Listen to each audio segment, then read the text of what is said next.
Hello everyone. सो पिछली 4 video में we talked about present tense. हमने प्रेजेंट टेंस के चारों टाइप पढ़े थे, ठीक है। इस वीडियो में we are going to learn more about past tense. और पास्ट टेंस में भी हम मेनली कौन से वाले टेंस के बारे में पढ़ेंगे, सिंपल पास्ट या फिर पास्ट इंडेफिनिट, ठीक है। So without further ado let's get started. So past tense, अब पास्ट टेंस क्या होता है? पास्ट टेंस इज कि जब कोई स्टेटमेंट ऐसी चीज़ एक्सप्रेस करती है जो अब हो चुकी है, ठीक है। Something that has happened previously, जो चीज़ें पहले हो चुकी होती हैं, जिस स्टेटमेंट से ऐसी चीज़ें पता चलती हैं उनको हम पास्ट टेंस कहते हैं, ठीक है। 4 टाइप का पास्ट टेंस होता है। सबसे पहला होता है सिंपल पास्ट, पास्ट इंडेफिनिट, जो कि हम इस वीडियो में पढ़ेंगे। पास्ट इंडेफिनिट या सिंपल पास्ट ऐसी चीज़ें बताता है जो एक ज़माने में हर रोज़ होती थी, मतलब हर रोज़ एज इन रेगुलरली होती थी, दे वर अ पार्ट ऑफ लाइफ। अब पहले होती थी, अब नहीं हो रही, ठीक है, तो उन्हें सिंपल पास्ट कहा जाता है। The second one is past continuous. Past continuous describe जो पहले हो रही थी, ठीक है, मतलब जो पहले रूटीन में हो रही थी उनको हम पास्ट कंटिन्यूअस कहते हैं। पास्ट परफेक्ट बताता है जो ऐसी चीज़ें जो हो चुकी थी, ठीक है। और पास्ट परफेक्ट कंटिन्यूअस बताता है ऐसी चीज़ें जो शुरू पहले हो गई थी लेकिन उसके बाद भी चल रही थी, मतलब जब जैसे शुरू होने के 2 वीक्स 3 वीक्स बाद भी, जैसे वो पिछले 6 महीने से यहाँ रह रहे थे, ठीक है, सो वो रह रहे थे, this is past perfect continuous. हम अलग अलग हर वीडियो में सबके बारे में पढ़ेंगे। इस वीडियो में we are going to learn more about simple past, जिसको हम पास्ट इंडेफिनिट टेंस भी कहते हैं। सो देखिए, अब सिंपल पास्ट बताता है कोई भी ऐसा काम जो पहले एक ज़माने में नियमित समय पर होता था, मतलब कोई भी चीज़ जो रेगुलरली होती थी हमारी लाइफ में, ठीक है। जैसे जब हमने सिंपल प्रेजेंट पढ़ा था तब हमने पढ़ा था ऐसी सेंटेंसेस जिनमें जाता है, खाता है, पीता है, ऐसी चीज़ें आती है, ठीक है। इसमें आता है जाता था, खाता था, पीता था। जैसे राम हर रोज़ स्कूल जाता था, Ram went to school daily. मेरी मम्मी हमारे लिए खाना बनाती थी, my mother cooked food for us. Pankaj सुबह 9 बजे खाना खाता था, Pankaj ate his breakfast at 9 in the morning। बच्चे सुबह स्कूल जाते थे, students went to the school in the morning. So ऐसे वाले सेंटेंसेस जिसमें ये काम करता था वाली फीलिंग आती है, उसको हम पास्ट इंडेफिनिट टेंस कहते हैं। रूल्स देखते हैं पास्ट इंडेफिनिट टेंस के। देखो, बहुत सिंपल होता है। अगर आपके सेंटेंस में जाता था, पढ़ता था, ये वाली चीज़ें आ रही है ना, तो प्लीज़ वॉज वर ING मत लगाइए, ठीक है। हम नॉर्मली एक गलतियाँ करते हैं, हम लिखते हैं Rahul was reading a book या फिर Rahul was read a book. ये मत करिए। सिंपल से आपको अगर सेंटेंस के बने राहुल किताब पढ़ता था, ठीक है, आपको सबसे पहले सब्जेक्ट लगाना है, दैट इज़ राहुल। उसके बाद सेकेंड फॉर्म ऑफ वर्ब लगाना है। सेकेंड फॉर्म 3 फॉर्म्स होती हैं वर्ब की। पास्ट इंडेफिनिट में हम सेकेंड फॉर्म लगाते हैं और सेकेंड फॉर्म हो जाएगी रेड। रीड की 3 फॉर्म्स होती हैं, रीड, रेड, रेड, ठीक है। तो स्पेलिंग सेम होती है, इसलिए आप रेड ही पढ़ रहे हैं उसे। सो इट वुड बी, सबसे पहले सब्जेक्ट आएगा राहुल, उसके बाद आ जाएगा रेड और सिंपल सा ऑब्जेक्ट आ जाएगा अ बुक। सो सेंटेंस बनेगा हमारा राहुल रेड अ बुक। अगर मैं लिख रही हूँ, अगर मैं बोल रही हूँ राहुल किताब लिखता था, so it would be Rahul wrote a book, ठीक है।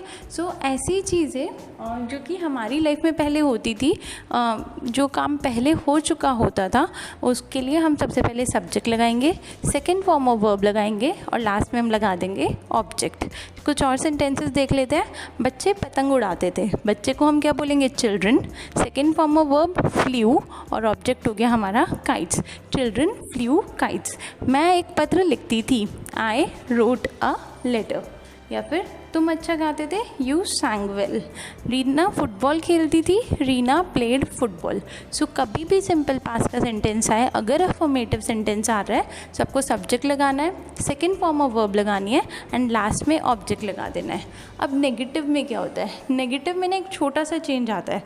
जब प्रेजेंट इंडेफिनिट का नेगेटिव पढ़ रहे थे तब आया था डज नॉट या डू नॉट लगता था, है ना। सो पास्ट इंडेफिनिट के में क्या होता है? हम डिड लगा देते हैं, ठीक है। सबसे पहले subject did, not, first form of verb और ऑब्जेक्ट। प्लीज़ प्लीज़ प्लीज़ ये गलती मत कीजिएगा, डिड के साथ हमेशा फर्स्ट फॉर्म ऑफ वर्ब आएगी, ठीक है। डिड खुद पास्ट टेंस बता रहा है, इसलिए सेकंड फॉर्म की ज़रूरत नहीं है। अगर आप ये लिखोगे ना Rahul did not red a book या फिर Rahul did not wrote a book, तो गलत हो जाएगा। इट शुड बी राहुल किताब नहीं पढ़ता था, सब्जेक्ट लगाएंगे, डिड नॉट लगा देना, फर्स्ट फॉर्म ऑफ वर्ब लगाना read a book, Rahul did not read a book. Did के साथ हमेशा आपको फर्स्ट फॉर्म लगानी है, ठीक है, प्लीज़ इस चीज़ का ध्यान रखना। जैसे चिल्ड्रन, बच्चे पतंग नहीं उड़ाते थे, children did not fly kites. मैं एक पत्र नहीं लिखती थी, I did not write a letter. Next, तुम अच्छा नहीं गाते थे, you did not sing well. अगर आप ऐसे लिख रहे हो ना, you did not sang well, तो आपका सेंटेंस गलत हो जाएगा। डिड आ रहा है आपके सेंटेंस में, तो आपको first form of verb use करनी है हमेशा। एंड अनदर थिंग, सब्जेक्ट, अगर सिंपल पास्ट का सेंटेंस है एफर्मेटिव का, तो आपको डू डिड कुछ भी नहीं लगाना, आपको सिंपल सा सब्जेक्ट और सेकंड फॉर्म ऑफ वर्ब और लास्ट में ऑब्जेक्ट लगा देना है। लेकिन अगर नेगेटिव सेंटेंस है, आपको सब्जेक्ट लगाना है, डिड नॉट लगाना है, फर्स्ट फॉर्म ऑफ वर्ब और लास्ट में object. Similar is the case with interrogative. Interrogative में ना डिड का मतलब होता है क्या, ठीक है। सो सबसे पहले जैसे क्या राहुल किताब पढ़ता था, सो क्या के लिए हम लगा देंगे डिड, सब्जेक्ट लगाएंगे, फर्स्ट फॉर्म ऑफ वर्ब, क्योंकि डिड के साथ फर्स्ट फॉर्म ही आएगी, और लास्ट में object. It would be did Rahul read a book. हमेशा याद रखना, अगर सेंटेंस में डिड है, कौन सी फॉर्म ऑफ वर्ब लगानी है, फर्स्ट फॉर्म। क्या बच्चे पतंग उड़ाते थे, डिड चिल्ड्रन फ्लाई काइट्स। क्या मैं एक पत्र लिखती थी, did I write a letter. क्या तुम अच्छा गाते थे, डिड यू सिंग वेल। या फिर क्या रीना फुटबॉल खेलती थी, डिड रीना प्ले फुटबॉल। अगर डिड रीना प्लेड फुटबॉल कर दोगे तो गलत है। इंटेरोगेटिव नेगेटिव में भी सेम है, बस सब्जेक्ट के पीछे नॉट लगा देना। आपने अगर मेरी प्रेजेंट टेंस वाली वीडियोस देख ली होंगी ना, तो आपको ये बहुत क्लियरली समझ आ जाएगा, तो प्लीज़ उनको भी देख लेना एक बार। So did, subject, not, first form of verb और लास्ट में आ जाएगा ऑब्जेक्ट। क्या राहुल किताब नहीं पढ़ता था, क्या को हम बोल देंगे डिड, सब्जेक्ट क्या है हमारा राहुल, नॉट लगा देंगे, ठीक है। सब्जेक्ट के ना बाद नॉट आता है और सब्जेक्ट से पहले डिड आता है इंटेरोगेटिव नेगेटिव में, इसका भी ध्यान रखना। सो सेंटेंस बनेगा हमारा did Rahul not read a book. कुछ और सेंटेंसेस देखते हैं इंटेरोगेटिव नेगेटिव के। क्या बच्चे पतंग नहीं उड़ाते थे, क्या हो जाएगा, did children not fly kites. क्या मैं एक पत्र नहीं लिखती थी, did I not write a letter. क्या तुम अच्छा नहीं गाते थे, did you not sing well. क्या रीना फुटबॉल नहीं खेलती थी, did Reena not play football. अब चारों जितने भी रूल्स हैं वो मैंने यहाँ पे लिखे हुए हैं और उनका एक एग्जाम्पल गिवन है, एक बार फाइनली समझ लेते हैं।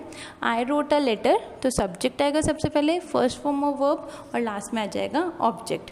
नेगेटिव सेंटेंसेस के लिए subject, did not, first form of verb, object.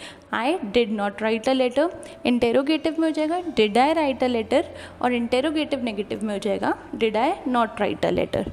आप कुछ एक्सरसाइजेज दी हुई हैं, प्लीज़ उन्हें ट्राई कर लीजिए, ठीक है। So here are 10 questions that you have 10 statements that you have to translate in past tense in English, तो उन्हें देख लीजिएगा, have a look at all of them.